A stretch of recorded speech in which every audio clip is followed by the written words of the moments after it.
বাবা ছাড়া এই দুনিয়ায় আমার কেউ নাই।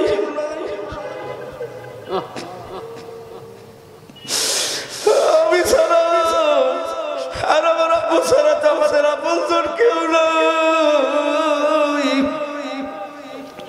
ও মালিক, তোমার কি তোমার না এত দয়া, তোমার না তো মায়া গো মালিক। তুমি কিভাবে আমাকে রেখে আমার আব্বাকে নিয়ে গেল। ও মালিক, আমি এখন কার কাছে ঘুমাবো? আমাকে কে লোকমা তুলে খাওয়াবে?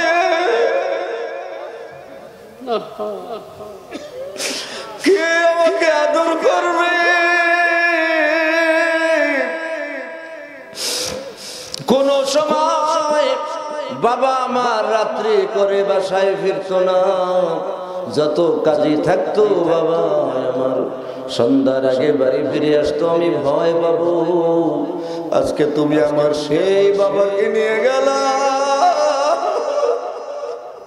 আমি কার কাছে ঘুমাবো? কে আমাকে মা মা বলে রাখবে? ও মালিক, তুমি যে আমার বাবাকে নিয়ে গেলা, একটা বারও কি তুমি আমার কথা চিন্তা করলা না? একটা বার কি তোমার আমার কথা ভাবা উচিত ছিল না? আমি কার কাছে থাকবো, কার আশ্রয় আমি থাকবো? কারি তৈয়ব সাহেব রহমাতুল্লাহ আলাইহি বলেন, বাচ্চাটার এই করুণ বিলাপ সকলের চোখে পানি এনে দিল। সবাই হাউমাউ করে কান্না শুরু করে দিল। কারি তৈয়ব সাহেব রহমাতুল্লাহ আলাইহি সান্ত্বনা দিয়ে বলে, ওরে মা কেঁদো না, তোমার আব্বার এত ইজ্জত আর সম্মান আল্লাহ দিয়েছেন এবং গোটা দুনিয়ার মানুষকে তা দেখাইয়া দিছে। তোমার আশ্রয়ের কোনো অভাব হবে না। আজ থেকে আমি কারি তৈয়ব সাহেব তোমার পিতার দায়িত্ব পালন করব। দেখবে কোনো লাভই হয় না। এবারে আল্লাহর কাছে আর্গুমেন্ট পেশ করবে, মাওলা ওয়ান চান্স মোর, একবার সুযোগ দেন। সুবহানাল্লাহ। আল্লাহর কাছে আল্লাহ আর একবার সুযোগ দেন। কয় কি করবি? কি করবি?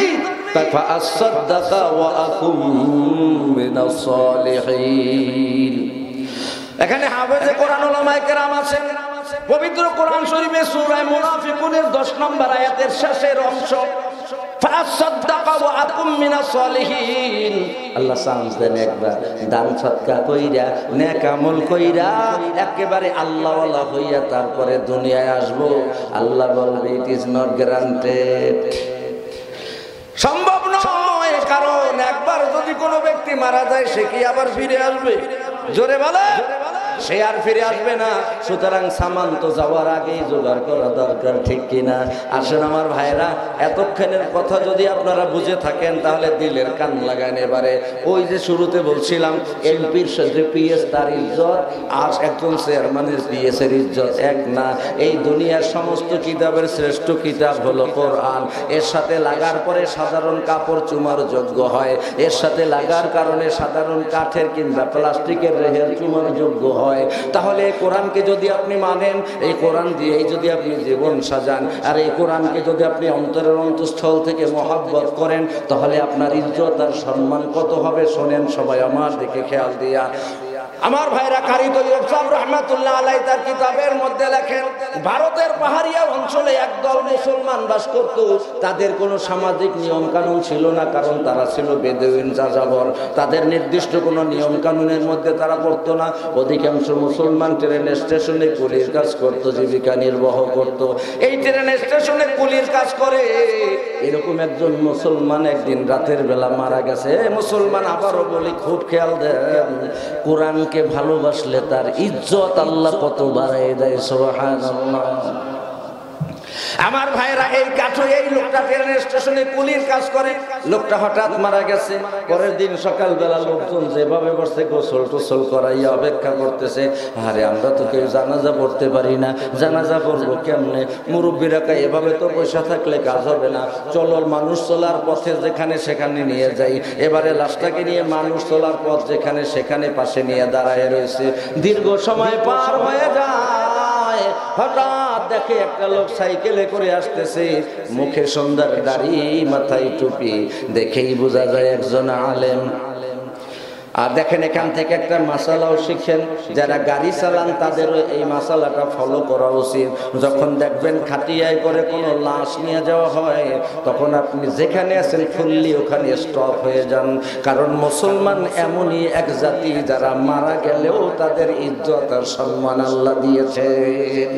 এই জন্য নিয়ম হলো, আপনি পরিবহনে আছেন, আপনি বাহনে আছেন, কিংবা আপনি হাঁটতেছেন, কিংবা সাইকেল চালাচ্ছেন, কিংবা হুন্ডা চালাচ্ছেন, যখনই দেখবেন একজন মুসলমানের লাশ আসতেছে, আপনি ফুললি ওখানে দাঁড়িয়ে যান। আপনাকে যখন ক্রস করে তখন সালাম দিয়ে বলেন, যান ভাই যান, আমরাও আপনার পরে আসতেছি।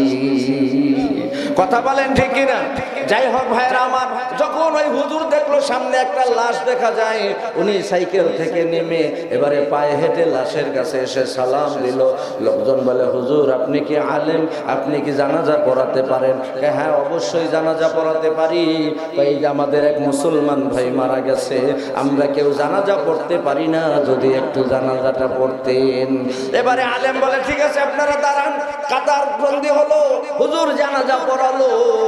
এবারে ওই পাহাড়ি অঞ্চলের কুলি মুসলমানেরা কয়, হুজুর গোস্তাখি মাফ কিজিয়ে, আমরা কবরে লাশ কেমনে দাফন করা হয় তাও জানি না, যদি একটু দেখাইতেন।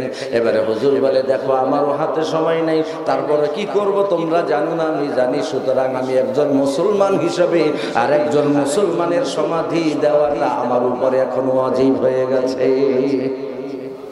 এবারে হুজুরে নিজে কবরে নামলো, রাশ রাখলো, খুব খেয়াল দেবেন একটা পয়েন্ট যেন ছুটে না যায়।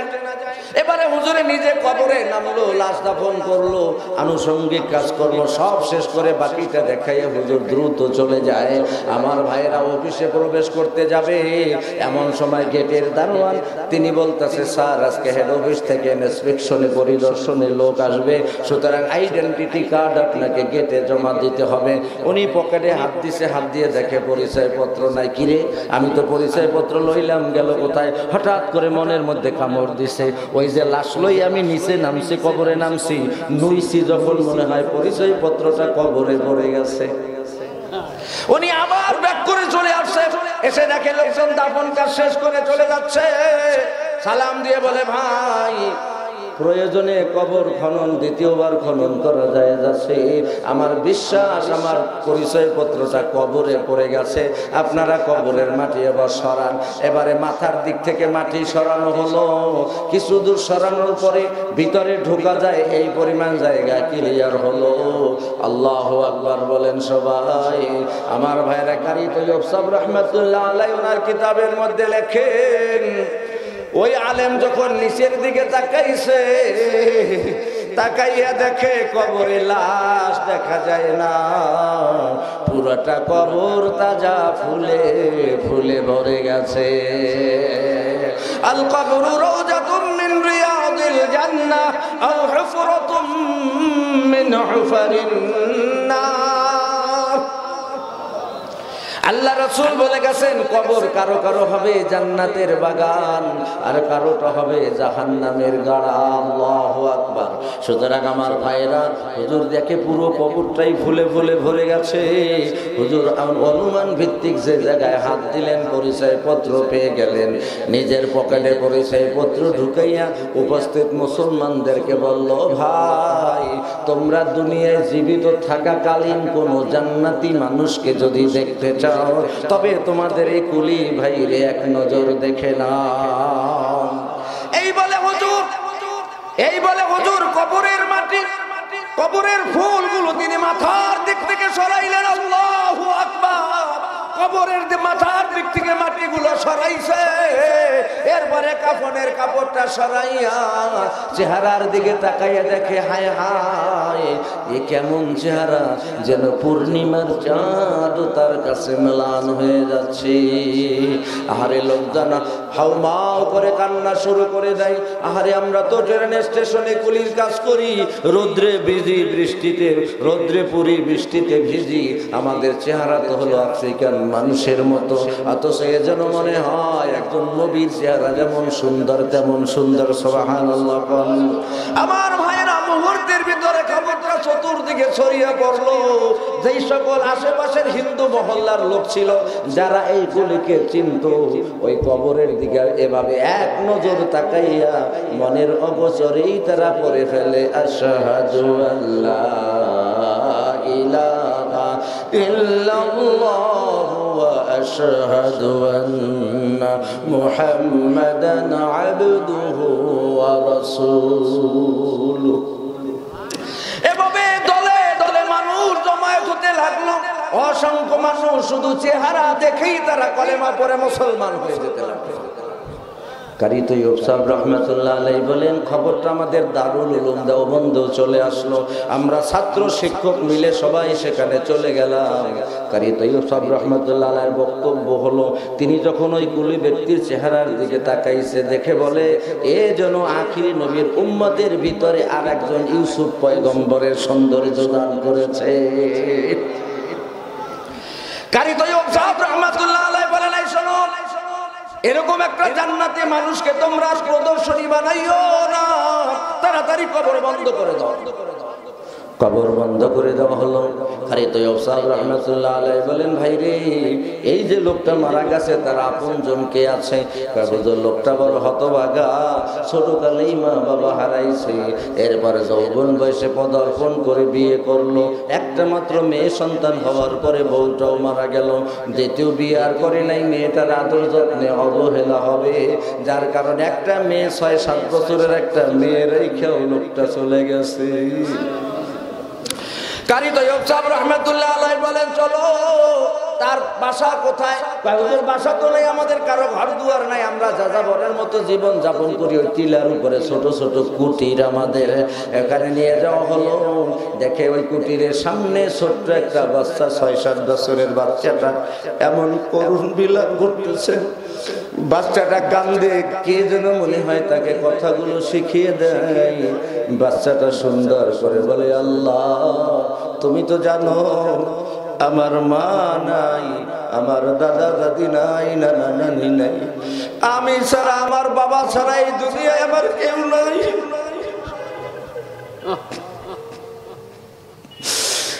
আমি ছাড়া আর আমার আপু ছাড়া তো আমাদের আপনজন কেউ নাই। ও মালিক, তোমার কি, তোমার না এত দয়া, তোমার না তো মায়া গো মালিক, তুমি কিভাবে আমাকে রেখে আমার আব্বাকে নিয়ে গেল? ও মালিক, আমি এখন কার কাছে ঘুমাবো? আমাকে কে লোকমা তুলে খাওয়াবে?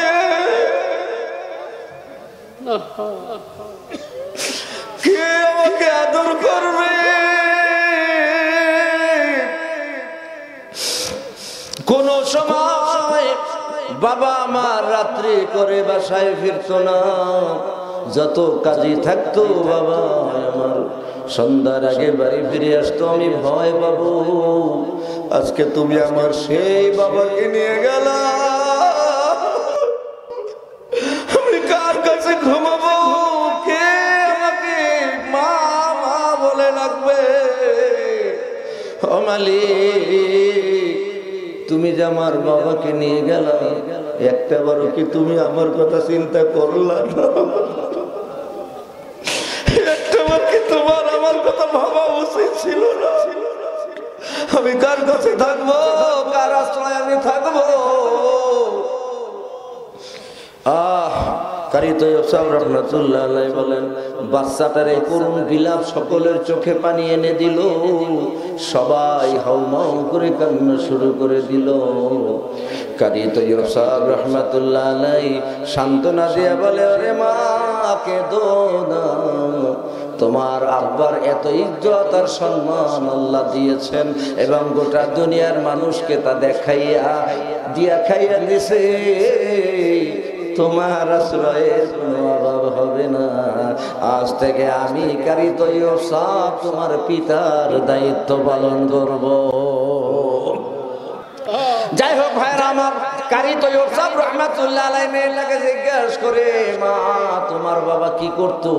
ছোট বাচ্চা মেয়ে বলে, আমার বাবা তো ট্রেন স্টেশনে কুলির কাজ করতো। কয় না, আর কি করতো?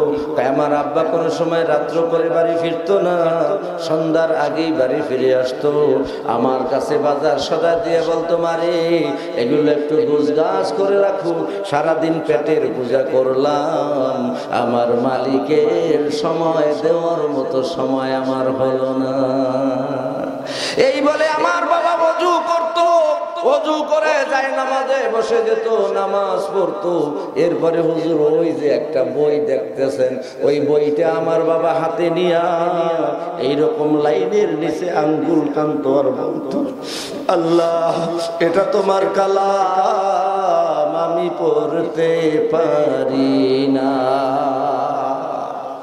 ও মালিক, আমি আলেম ওলামার মুখে শুনেছি, কোন ব্যক্তি যদি দেখে দেখে কোরআন পড়ে তাহলে সে যেন আল্লাহর সাথে কথা বলে, কিন্তু আমি তো শুধু কোরআন দেখতেছি, পড়তে পারতেছি না। এইভাবে আমার বাবা বলতো আর লাইনের নিচে আঙ্গুল টানতে থাকতো। এভাবে প্রত্যেক মাসে আমার বাবা কোরআনের শুরু থেকে শেষ পর্যন্ত লাইনে লাইনে আঙ্গুল টেনে এক মাসে পুরো 30 পারা কোরআনের লাইনে আঙ্গুল টানা শেষ করতো। এরপরে আমার বাবা আমাকে বলতো, আয় মা আমি কোরআন খতম করেছি, আল্লাহু আকবার, আমি কোরআন খতম করেছি, আয় আয়। এবারে আমার বাবা এমন ভাবে কান্না করতো, আমার তো বাবা ছাড়া কেউ নাই, বাবার কান্না দেখে আমি সইতে পারতাম না। আমার বাবার চোখের পানি আমি বুঝতে যেতাম। আমার বাবা বলতো, না রে মা, না না, দামাতুল আসি তুতফি গদাবির রব, না রে মা না, চোখের পানি মুছিস না,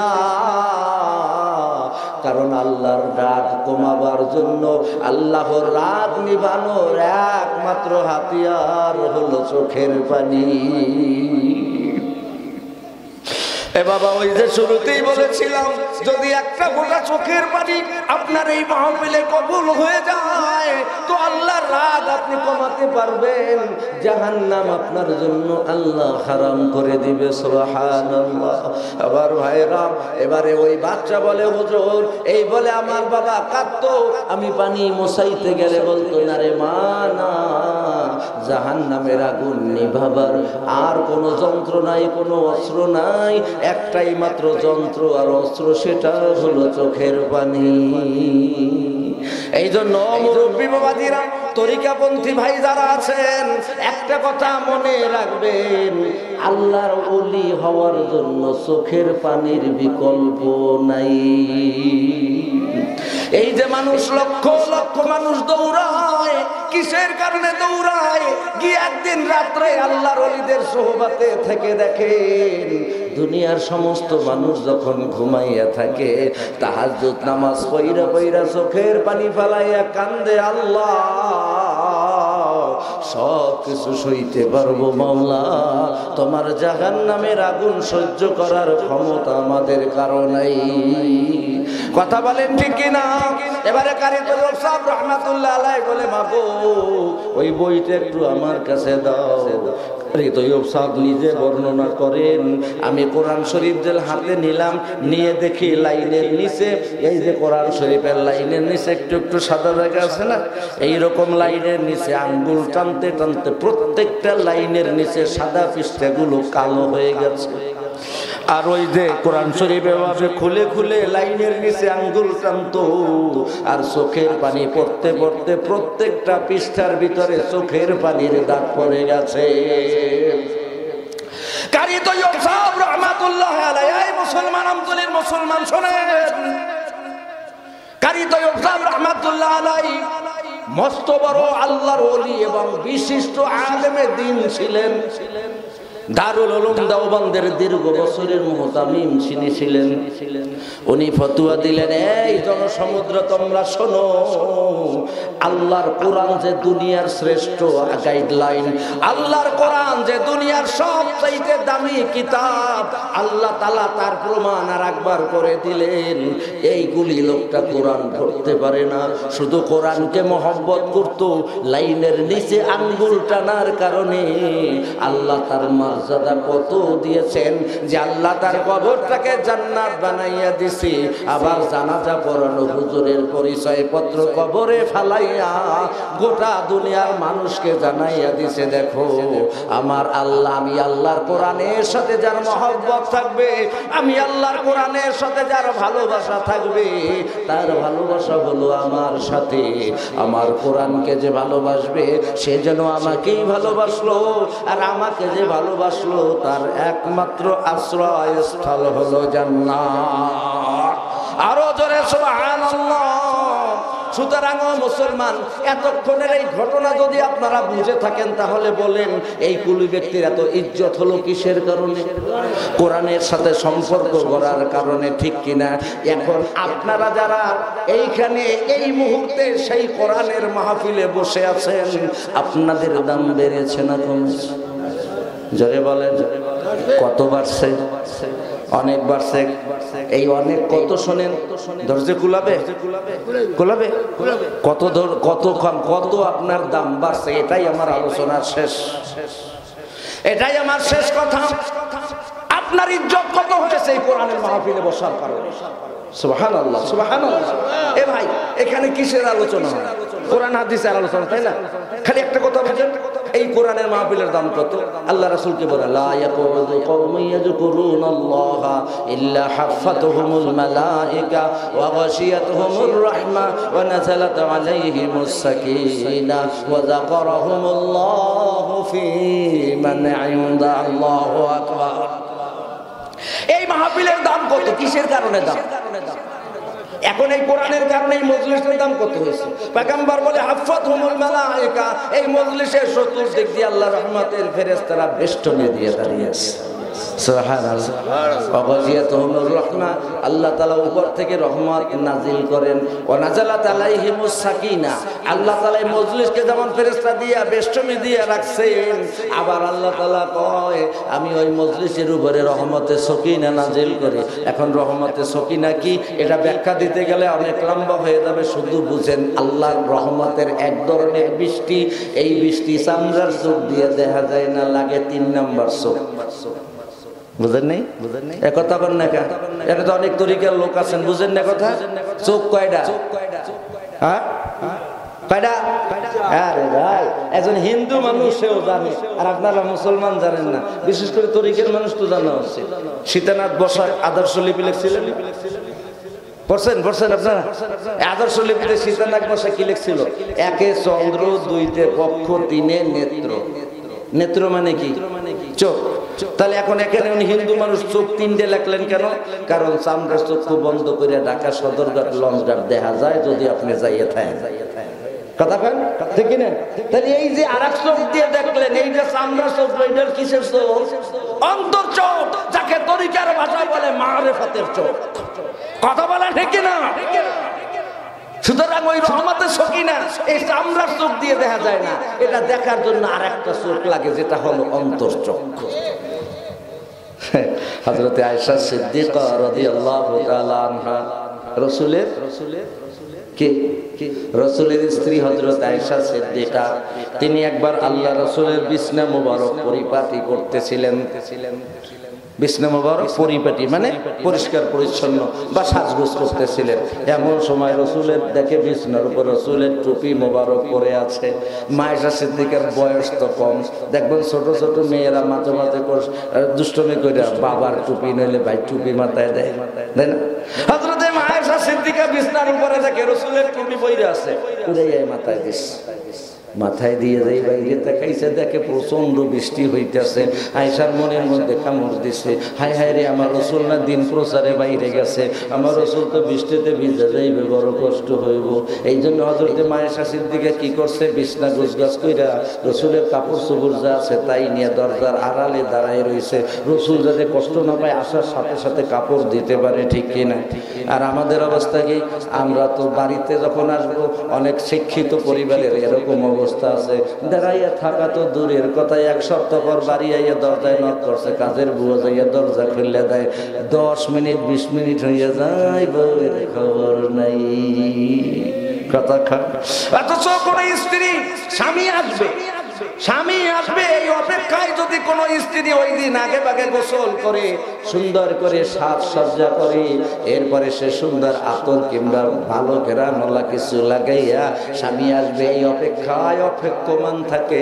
পয়গম্বর বলে, স্বামী ঘরে না আসা পর্যন্ত যে সময়টুকু তিনি অপেক্ষায় রইল, ওই সময়টুকুনকে আল্লাহ ইবাদতের মধ্যে গণ্য করে নিলেন। সুবহানাল্লাহ। এমন নসিব কয়জনের আছে? কারো না থাকলেও আমাদের হুজুর অনেকের আছে, কথা বলেন ঠিক কিনা? যাই হোক, ওদিকে না পারলাম, আমার ভাইরা হযরতে মা আয়েশা সিদ্দিকা রাদিয়াল্লাহু তাআলা আনহা কাপড় চোপড় নিয়ে আড়ালে দাঁড়াই আছে। এমন সময় রসুল আসছে, রসুল যে আসছে দেখে রসুলের কাপড় চোপড় একদম শুকনা। মা আয়েশা সিদ্দিকা বড় বড় চোখ করে তাকিয়েছে। রসুল বললেন, কি হুমায়রা? আল্লাহ রসুল হযরত আয়েশা সিদ্দিকাকে আদর করে হুমায়রা বলে ডাকতেন। কি খবর হুমায়রা, মনে হয় তুমি আজকে আমার প্রথম দেখতেছো? কই না ইয়া রাসূলুল্লাহ, একটু আগে দেখলাম মদিনায় মুষলধারে বৃষ্টি হইতেছে, যার জন্য দেখে নেই যে আমি কাপড় চোপড় লইয়া দাঁড়াই রয়েছি, আমি তো পুরো শুকনা, একটা ফোঁটাও তো গায়ে ভরে নাই। আল্লাহ রসুল বলে, ডালমে কুসকালা, নিশ্চয়ই কিছু ঘটনা একটা ঘটছে। রসুল আয়েশা, তুমি তখন কি করতেছিলা? হযরত আয়েশা সিদ্দিকা রাদিয়াল্লাহু তাআলা আনহা বলেন, ইয়া রাসূলুল্লাহ, আমি তখন আপনার বিছনা পরিপাটি করতেছিলাম, হঠাৎ করে দেখি বিছনার উপরে আপনার একটা টুপি, তাই টুপিটা আমি মাথায় দিয়ে বাইরে তাকাইলাম আর বৃষ্টি দেখতে পাইলাম। এবারে রসুল বলে, আয়েশা, তুমি কার টুপি মাথায় দিছো? রহমাতুল লিল আলামিনের টুপি মাথায় দিয়েছো। ওই টুপির কারণে তোমার বাতিনি চক্ষু জারি হয়ে গেছে, 3 নাম্বার চক্ষু জারি হয়ে গেছে। যা দিয়া তুমি যে বৃষ্টি দেখেছো, ওটা দুনিয়ার সাধারণ কোনো বৃষ্টি না, ওটাকে বলে রহমাতে সকিনা বা সকিনার বৃষ্টি।